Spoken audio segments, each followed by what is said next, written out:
राधे राधे दोस्तों, आइए शुरू करते हैं बैसाख मास का 25वां अध्याय। ऋतुदेव जी कहने लगे कि हे राजन, जो अंतिम दिन 3 दिन होते हैं वे तीनों दिन स्वर्ग तीर्थमय पुण्य रूप हैं और मेरे प्राण प्रिय हैं, जिसमें सूर्य से पहले स्नान कर जल से बाहर आ जाए, जिससे सब प्रकार के पाप से छूट पुण्य रूप और निर्मल हो जाए। उन्हें 3 दिवसों के बीच जो कोई भी स्नान नहीं करते, उन्हें उन मनुष्य में ही पाप स्थित रह जाता है। जो पाप तुम्हारे बीच में उनसे निकलकर इकट्ठा हुआ है, जो मनुष्य इस प्रकार तुम्हारे बीच में पाप छोड़ गया है, वह उनमें रहता है। ऐसे तीर्थपाद विष्णु भगवान ने तीर्थियों को वरदान दिया और ऐसी आज्ञा दे योग बल से वहीं अंतर्धान हो गए और सब तीर्थ अपने अपने धाम को चले गए। प्रति वर्ष बैसाख के महीने में पिछले 3 दिनों का सब अपने अपने पापों को छोड़ निर्मल हो जाते हैं। जो बैसाख के पिछले 3 दिनों में स्नान नहीं करते, उनके ऊपर सब मनुष्य के पाप आकर के ठहर जाते हैं। इसी प्रकार स्नान न करने वाले मनुष्य को तीर्थ श्राप देते हैं। जो कोई इस 3 दिनों में स्नान नहीं करता, उसके सामने कोई पाप नहीं है। ऐसा पाप किसी भी शास्त्र में न तो देखा है और न ही सुना है। अतः एवं पिछले 3 दिवस में स्नान दान और मधुसूदन भगवान की पूजा न करते तो इससे तुल्य कोई पाप नहीं।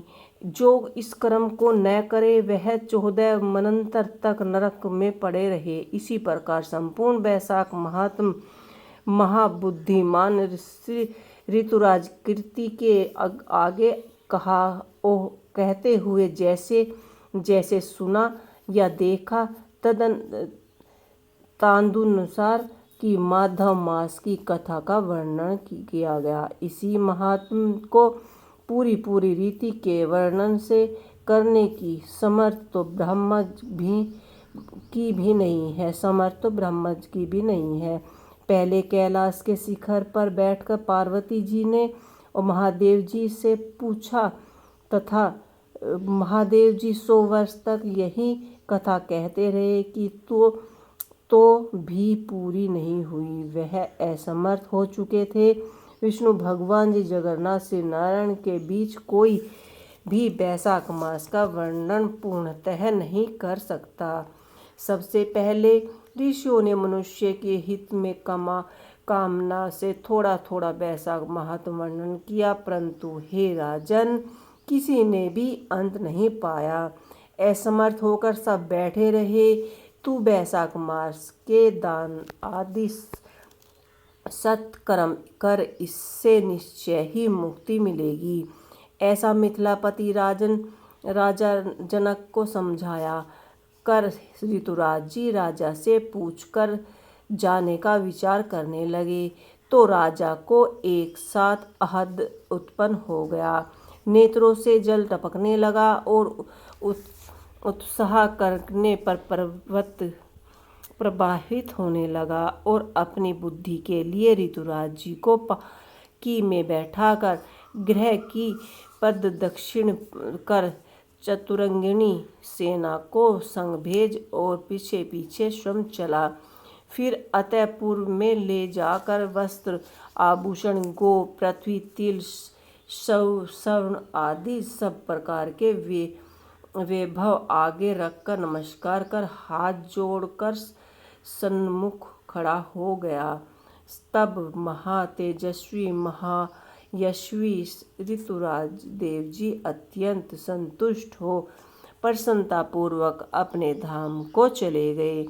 तब नारद जी कहने लगे कि हे राजन अम्बरीश, यह परम अद्भुत आख्यान मैंने तुम्हारे सम्मुख वर्णन किया, जिसके सामने ही संपूर्ण पाप नष्ट हो जाते हैं और सब प्रकार की संपत्ति मिलती है। इसी से भी ज्ञान और मोक्ष प्राप्त होता है। नारद जी के ऐसे वचन सुन यशस्वी राजा अम्बरीश मन ही मन में ऐसी प्रसन्नता हुई कि बाहर के सब व्यापार छोड़ दिए और दंड की तरह पृथ्वी पर गिर सिर से प्राण निकलने लगा तथा सब प्रकार के ऐश्वर्यवान पदार्थ से नारद जी की पूजा की। फिर भगवान नारद मुनि ने राजा से पूछकर अन्य लोक चले गए, क्योंकि शाप के मारे वे एक जगह नहीं रह सकते। राजर्षि अम्बरीश भी नारद जी के कथा अनुसार शुभ धर्म का आचरण करते हुए निर्गुण भगवान में लीन हो गए।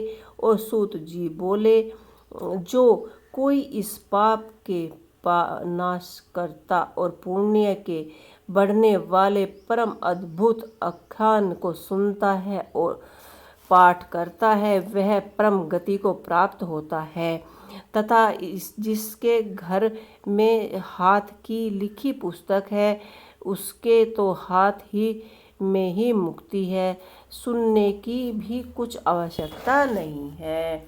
तो दोस्तों, ये हमारा यहाँ पर 25वां अध्याय समाप्त होता है। आपको कैसा लगा आप हमें ये ज़रूर बताइए। अब आपको मिलते हैं कल के 26वें अध्याय में।